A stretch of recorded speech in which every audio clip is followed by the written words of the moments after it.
ಎಲ್ಲರಿಗೂ ಬೆಳಗಿನ ಶುಭೋದಯ. Welcome to day 12 of 75 days study challenge. ನಾನು ಇವತ್ತೆದ್ದು 6 o'clock ಆಗಿತ್ತು. ಮೆಡಿಟೇಷನ್ ಮಾಡಿ ಸ್ವಲ್ಪ ವಾಕ್ ಮಾಡಿ ಓದೋಣ ಅಂತ ಬಂದೆ. ನಾನು ನೆನ್ನೆ ಕ್ಲೈಮೆಟಾಲಜಿ ಮುಗಿಸಿದ್ದೆ. ಇವತ್ತು ಓಷನೋಗ್ರಫಿ ಮುಗಿಸ್ಬಿಡೋಣ ಓದಿ ಅಂತ ಅಂದ್ಬಿಟ್ಟು ಸ್ಟಾರ್ಟ್ ಮಾಡ್ತಿದ್ದೀನಿ. ಇವಾಗ ಓಷನೋಗ್ರಫಿಯಲ್ಲಿ ಜಾಸ್ತಿ ಇರಲಿಲ್ಲ, ಹಾಗಾಗಿ ಬಯೋಸ್ಪಿಯರ್ ಮತ್ತು ಎಕೋಸಿಸ್ಟಮ್ ಬಗ್ಗೆ ಎಲ್ಲ ಓದ್ಕೊಳೋದೆ. ಆಮೇಲೆ ಸಾಯಿಲ್ ಸಿಸ್ಟಮ್ಸ್ ಅಂತೆಲ್ಲ ನೆಕ್ಸ್ಟ್ ಬರುತ್ತೆ. ಸೊ ಈ ಟೆಕ್ಸ್ಟ್ ಬುಕ್ಕಲ್ಲಿ ಏನಿದೆ ಅಷ್ಟಂತೂ ನಾನು ಕಂಪ್ಲೀಟ್ ಮಾಡಿದೆ.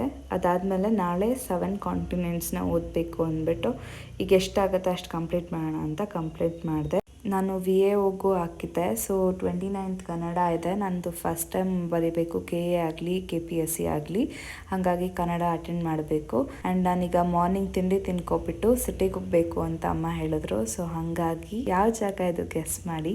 ನನಗಂತೂ ಸಿಕ್ಕಾಬಟ್ಟೆ ಸುಸ್ತಾಗೋಯ್ತು. ಏಕೆಂದರೆ ಅದು 10 AM ನಾವು ಹೊರಟಿದ್ದು ಕೂಡ, ಬಟ್ ಅಲ್ಲಿ ನಾವೆಲ್ಲ ತಲುಪಿ ತಗೋಬೇಕಾದ್ರೆ 11-12 ಆಗಿಬಿಟ್ಟಿತ್ತು. ಬಟ್ ಸಿಕ್ಕಾಬಟ್ಟೆ ಒಂಥರ ಬಿಸಿಲು ಇತ್ತು, ಆಮೇಲೆ ಒಂಥರ ಮೋಡನೂ ಇತ್ತು. ಆಮೇಲೆ ಅಲ್ಲಿಂದ ಬಂದು ಊಟ ಮಾಡಿ ಮತ್ತೆ ಓದೋಣ ಅಂತ ಕೂತ್ಕೊಂಡೆ. ನಾನು ಮೊನ್ನೆ ಎಲ್ಲ ಏನೇನು ಓದಿದ್ದೆ ಅದನ್ನೆಲ್ಲ ಸ್ವಲ್ಪ ರಿವಿಷನ್ ಮಾಡಿಕೊಂಡೆ. ಮತ್ತು ಇನ್ನು ಬೇರೆದೆಲ್ಲ ಇದ್ದಾವೆ ಮುಂದೆ ಲೆಸನ್ಸ್ಗಳು.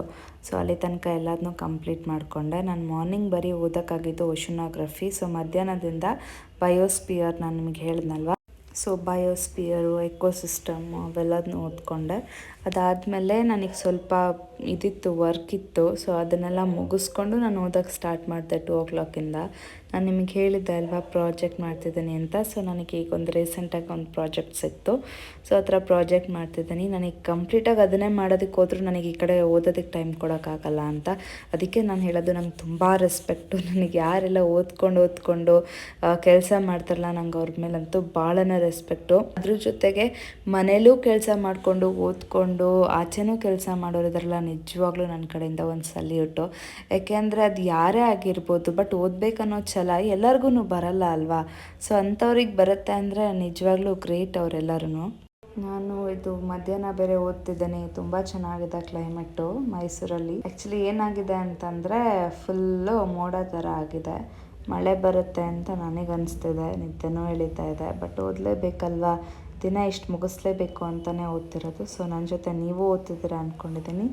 ಪ್ಲೀಸ್ ಇದೇ ಥರ ಡೈಲಿ ಒಂದೊಂದು ಸಬ್ಜೆಕ್ಟ್ನ ನಾನು ಹೇಳೋ ಅಷ್ಟು ನೀವು ಕಂಪ್ಲೀಟ್ ಮಾಡ್ಕೊಬಂದರೆ ಈಸಿ ಆಗುತ್ತೆ. ನೋಡಿ, ಮಳೆ ಬರ್ತಾಯಿದೆ, ಚೆನ್ನಾಗಿ ಬರ್ತಾಯಿದೆ. ತುಂಬ ದಿನ ಆಗಿತ್ತು, ಐ ಥಿಂಕ್ ಒಂದು 10 daysವರೆಗೂ ನಾನು ಮಳೆನೇ ನೋಡಿರಲಿಲ್ಲ.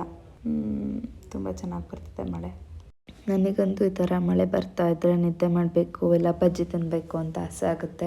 ಏನು ಮಾಡೋದು, ನಾನು ಟೈಮ್ ಟೇಬಲ್ ಪ್ರಕಾರ ಓದಲೇಬೇಕು. ನಂಗೊಂಥರ ಮೋಟಿವೇಶನ್ ಗೊತ್ತಾ, ಈ ಥರ ಎಲ್ಲ ಓದಬೇಕಾದ್ರೆ. ಪಕ್ಕದಲ್ಲಿ ನಾನು ನಿನ್ನೆ ಹೇಳಿದ್ನೆಲ್ಲ ಪಾನಿಪುರಿ ತಿನ್ಕೊಂಡು, ಆ ಥರ ಏನಾದ್ರು ತಿನ್ನೋಕ್ಕಿತ್ತು ಅಂತ ಅಂದರೆ ತಿನ್ಕೊಂಡು ಓದ್ತಾ ಹೋಗ್ತೀನಿ. ಆ್ಯಂಡ್ ನನಗಂತೂ ಅದೇನೋ ಹೇಳ್ತಾರಲ್ಲ, ಈ ಕಡೆ ಓದ್ಲಾ ಬಿಡ್ಲಾ ಮಲ್ಕೊಳ್ಳ ಅನ್ನೋದೇ ಆಗಿತ್ತು. ಬಟ್ ಅಂದ್ರೂ ಒಂದಷ್ಟು ನಾನು ಕವರ್ ಮಾಡಿದೆ. ಮತ್ತು ಮಳೆ ಅಂತೂ ನಿಲ್ಲೇ ಇಲ್ಲ. ಮಳೆ ಬರ್ತಿರೋದಕ್ಕಿಂತ ಹೆಚ್ಚಾಗೆ ಜಾಸ್ತಿನೇ ಮಳೆ ಬಂತು. ಈಗ ನೋಡಿ ನಾನು ತೋರಿಸ್ತೀನಿ.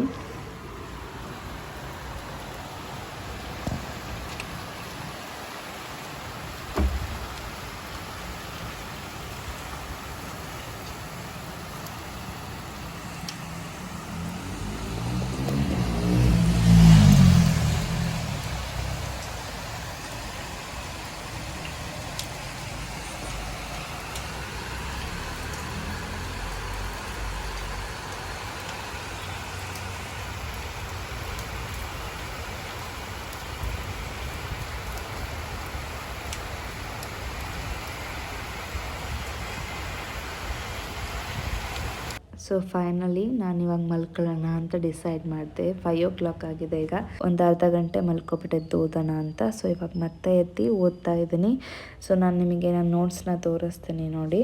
ಇದು ಕ್ಲೈಮೆಟಾಲಜಿ ಬಗ್ಗೆ ನಾನೆಲ್ಲ ಪುಟ್ಟಾಗಿ ಬರ್ಕೊಂಡು ಮಾಡ್ಕೊಂಡಿರೋಂಥ ನೋಟ್ಸ್ ಇದು. ಯಾಕೆ ಅಂತಂದರೆ ನನ್ನ ಹತ್ರ ತುಂಬಾ ನಾನು ಹೇಳ್ದಂಗೆ ಅಲ್ಲೆಲ್ಲಿ ಸಿಗುತ್ತೆ ಅಲ್ಲೆಲ್ಲ ಗೀಚ್ಕೊಂಡು ಬರೆದು ಬಿಡ್ತೀನಿ. ನಾನು ಅಡಿಷ್ನಲಾಗಿ ಇನ್ನೊಂದು ಟೆಕ್ಸ್ಟ್ ಬುಕ್ನ ಯೂಸ್ ಮಾಡ್ತೀನಿ ಅಂತ ಹೇಳಿದ್ನಲ್ಲ, ಸೇಮ್ ಟೆಕ್ಸ್ಟ್ ಬುಕ್ ನಿಮಗೆ ನಾನು ಏನು ತೋರಿಸ್ತಿದ್ದೀನಿ ಅದೇ ಟೆಕ್ಸ್ಟ್ ಬುಕ್ಕು. ಬಟ್ ನನ್ನ ಹತ್ರ ಇನ್ನೊಂದು ಬರೆದಿರೋಂಥ ಟೆಕ್ಸ್ಟ್ ಬುಕ್ ಇದೆ. ಸೊ ಹಾಗಾಗಿ ನಾನು ನಿಮಗೆ ಅದು ಕ್ಲಿಯರಾಗಿ ಕಾಣಿಸ್ಲಿ ಅಂತ ನಾನು ಇನ್ನೊಂದು ಟೆಕ್ಸ್ಟ್ ಬುಕ್ನ ನಾನು ನಿಮಗೆ ತೋರಿಸ್ದೆ ಅಷ್ಟೇ. ಸೊ ಈ ಥರ ನಾನು ಬರ್ಕೊಂಡಿರೋದು. ನೀವು ಈ ಥರ ಏನೇನು ಓದ್ತೀರ ಅದನ್ನೆಲ್ಲ ನಿಮ್ಮ ಹ್ಯಾಂಡ್ ರಿಟನ್ ನೋಟ್ಸಲ್ಲಿ ನೀವೇ ಬರೆದಿಟ್ಕೊಳ್ಳಿ. ಯಾಕೆಂದರೆ ನೀವು ಏನೇ ನೋಡಿದ್ರೂ ನಿಮಗೆ ಅಷ್ಟು ಆರಾಮಾಗಿ ಅದು ಓಕೆ ಇದೆಲ್ಲ ಇದೆ ಅನ್ನೋದು ನಿಮಗೆ ಗೊತ್ತಾಗ್ತಾ ಹೋಗುತ್ತೆ. ನಾಳೆ 7 ಕಾಂಟಿನೆಂಟ್ಸ್ ಬಗ್ಗೆ ನೋಡೋಣ. ಇದೇ ರೀತಿ ಸಾಯಿ ದೇವ್ಸ್ ಚಾನಲ್ನ ಸಪೋರ್ಟ್ ಮಾಡ್ತೀರಿ. ನಮ್ಮ ಸಾಯಿ ದೇವ್ಸ್ ಚಾನಲ್ ನಿಮ್ಗೆ ಇಷ್ಟ ಆಯಿತು ಅಂತಂದರೆ ಲೈಕ್ ಮಾಡಿ, ಶೇರ್ ಮಾಡಿ, ಕಮೆಂಟ್ ಮಾಡಿ, ಸಬ್ಸ್ಕ್ರೈಬ್ ಆಗೋದನ್ನ ಮರಿಬೇಡಿ. Thank you.